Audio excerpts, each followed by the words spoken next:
அதான் நான் வீசவே அதான் வந்துருச்சு.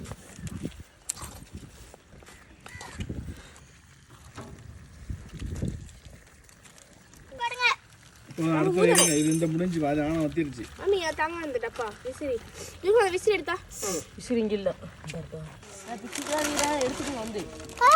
மாமி நான் எடுத்து சொன்னேன். விசில சொல்லி ஊத்திலா. படுத்து போடுங்க. இப்ப எரியது என்ன தெரியுமா? அந்த எண்ணெய் ஊத்தினே இல்ல. அது நின்ற வாடி தொலைச்சு விடு. நின்ற கழுவுறது. அமெண்ட் தாங்க. தோத்தவா? எங்க அம்மா பெரட்டுது. அந்த ஸ்பூன் ஒழுங்கா வர மாட்டேங்குது.